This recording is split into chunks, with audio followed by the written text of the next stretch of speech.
রাধে রাধে। জয় রাধা বল্লভ শ্রী হরিবংশ। শ্রী শ্রী গুরুদেবের শ্রীচরণের কৃপার আশ্রয় নিয়ে আজ শ্রীমদ্ ভগবত গীতা সাধক সঞ্জীবনী অধ্যায় 7-এর 24 নম্বর শ্লোকটি ব্যাখ্যা সহ পড়ে শোনাচ্ছি। জয় রাধা বল্লভ শ্রী হরিবংশ। বসুদেবম সুতম দেবম কংসচানুরমর্দনম দেবকী পরমানন্দম কৃষ্ণম বন্দে জগদ্গুরুম। ওম শ্রী পরমাত্মনে নমঃ। যদি দেবতাগণের উপাসনার ফল সীমিত ও বিনাশশীল, তবুও মানুষ সেই পথেই যায়, ভগবানের দিকে কেন নয়? পরবর্তী শ্লোকে তারই উত্তর দিয়েছেন। অব্যক্তম ব্যক্তি মাপন্নং মন্যাতে মাম বুদ্ধয়ঃ পরম ভাব মজানন্ত মামা ব্যয় মনুত্তমম। অর্থাৎ অল্প বুদ্ধি ব্যক্তিগণ আমার সর্বোৎকৃষ্ট পরম ভাব না জেনে অব্যক্ত মন ইন্দ্রিয়াদির অতীত আমাকে সচিদানন্দময় পরমাত্মাকে মানুষের ন্যায় শরীর ধারণকারী বলে মনে করে থাকে। যেসব মানুষ নির্বুদ্ধি এবং আমাতে যাদের শ্রদ্ধা ভক্তি নেই, তারা স্বল্প বুদ্ধিবশত অর্থাৎ বুঝতে না পারায় আমাকে সাধারণ মানুষের মতো জন্ম মৃত্যু পরিগ্রহকারী বলে মনে করে থাকে। আমার অবিনাশী অব্যয় ভাব অর্থাৎ যার থেকে বড় কেউ হতে পারে না এবং যার দেশ কাল বস্তু ব্যক্তি ইত্যাদিতে পরিপূর্ণ ভাব থেকেও সেগুলি অতীত, সর্বদা একই রূপে বিরাজিত, নির্মল এবং অসম্বন্ধ, আমার এই অবিনাশী ভাবটি তারা জানতে পারে না। আর আমার অবতার রূপ গ্রহণের যে তত্ত্ব তাও জানতে পারে না।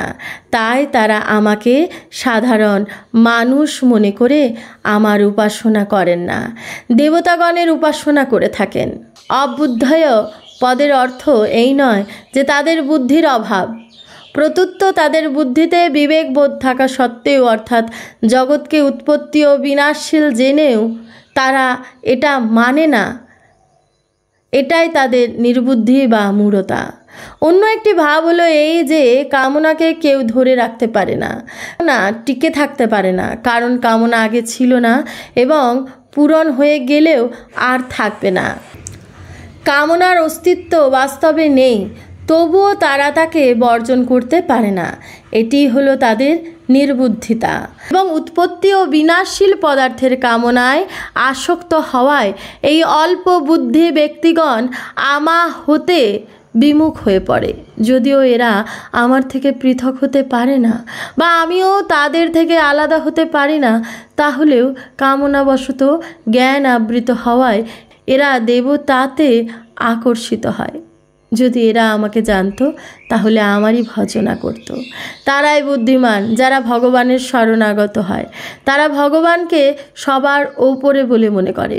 অল্প বুদ্ধি মানুষেরা দেবতাদের শরণ গ্রহণ করে, তারা দেবতাদের নিজেদের থেকে বড় বলে মনে করে।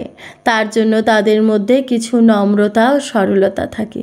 নির্বুদ্ধি ব্যক্তিরা ভগবানকে দেবতাদেরও মতো মানে না, সাধারণ মানুষ বলে মনে করে। তারা নিজেদের সবার উপরে এবং সবার থেকে বড় বলে মনে করে। তাই এই তিনটির মধ্যে এই হলো পার্থক্য। এর তাৎপর্য হলো এই যে আমি অজ, অবিনাশী এবং সমস্ত লোকের ঈশ্বর হয়েও নিজ প্রকৃতিকে বশীভূত করে যোগমায়া দ্বারা প্রকটিত হই। অল্প বুদ্ধি মানুষেরা আমার এই পরম ভাবকে জানে না। অনুত্তমম বলার অর্থ হলো এই যে 15 অধ্যায়ে যাকে ক্ষরের অতীত অক্ষর থেকে উত্তম বলেছেন, অর্থাৎ যার থেকে উত্তম কিছু আর হতে পারে না, তার উত্তম ভাবকে তারা জানে না। এই শ্লোকের অর্থাৎ এই 24তম শ্লোকের অর্থ কেউ কেউ এইরূপও করে থাকেন যে অব্যক্তম মা ব্যক্তি মাপন্নম মন্যাতে অবুদ্ধয়, অর্থাৎ যারা সদা নিরাকারভাবে স্থিত আমাকে কেবল সাকার বলে মনে করে তারা নির্বুদ্ধি, কেননা তারা আমার অব্যক্ত নির্বিকার নিরাকার স্বরূপকে জানে না। অন্য কেউ কেউ আবার এইরূপ অর্থ করেন যে ব্যক্তি মাপন্নম মাম অব্যক্ত মন্যাতে বুদ্ধায়।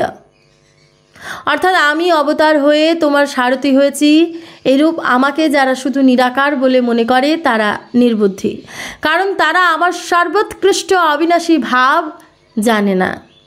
উপরিউক্ত দুটি অর্থের মধ্যে কোনোটি ঠিক নয়, কারণ এইরূপ অর্থ মেনে নিলে যারা কেবল নিরাকারে মানে তারা সাকার রূপের এবং সাকার উপাসকদের নিন্দা করবে, এবং যারা কেবল সাকার রূপকে মানে তারা নিরাকার রূপকদের অর্থাৎ নিরাকার রূপের উপাসকদের নিন্দা করবে।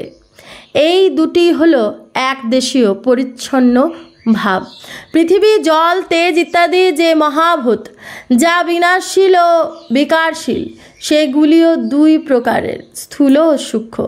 যেমন স্থূল রূপে পৃথিবী সাকার এবং পরমাণু রূপে নিরাকার, জল, বরফ, জলের বিন্দু, বৃষ্টি, মেঘ রূপে সাকার এবং পরমাণু রূপে নিরাকার, তেজ, অগ্নিতত্ত্ব, কাঠ এবং দেশলাইতে থাকতেও তা নিরাকার এবং প্রজ্বলিত হলেই সাকার ইত্যাদি।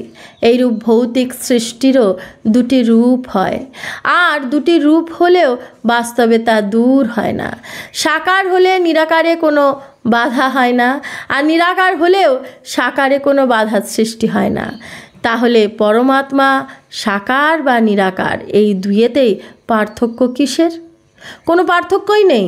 তিনি সাকারও আবার নিরাকারও, সগুণও আবার নির্গুণ।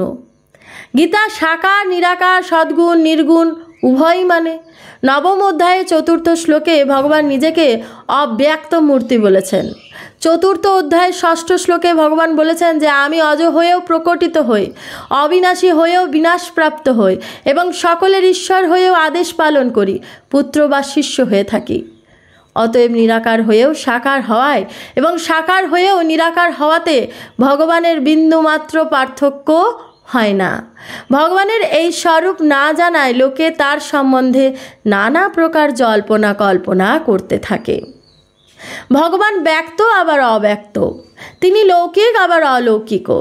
বাসুদেবম সর্বম সদসচ্চাহম অর্জুন।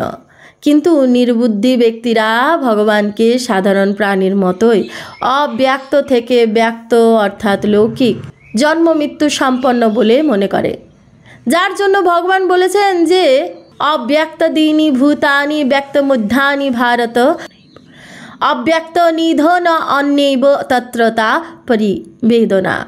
অর্থাৎ হে ভারত, সকল প্রাণীর জন্মের আগে অপ্রকটিত ছিল এবং মৃত্যুর পরও অপ্রকটিত হয়ে যাবে, শুধু মধ্যবর্তীকালে প্রকটিত দেখায়। সুতরাং এতে শোকগ্রস্ত হওয়ার কিছু নেই। ভগবান মানুষের মতো অব্যক্ত থেকে ব্যক্ত হয় না, তিনি অব্যক্ত হয়েই ব্যক্ত হন এবং ব্যক্ত হয়েও অব্যক্ত থাকেন। যারা দেবতাদের উপাসনা করেন ভগবান তাদের শ্রদ্ধাও নেন, তাদের উপাসনার ফলও প্রদান করেন। এ তার পরম পক্ষপাতরহিত ভাব। দেবতা সাপেক্ষ অবিনাশী, অর্থাৎ সর্বতোভাবে অবিনাশী নয়, কিন্তু ভগবান নিরপেক্ষ অবিনাশী। তার সমকক্ষ অবিনাশী আর কেউ নেই, আর হতেও পারে না। ভগবান সকল প্রাণীরই হিতাকাঙ্ক্ষী, এ তার সর্বশ্রেষ্ঠ ভাব। এর থেকে শ্রেষ্ঠ অন্য কোনো ভাব আর হতে পারে না। राधे राधे। जय राधा वल्लभ श्री हरिवंश। ओम शांति, ओम शांति, ओम शांति।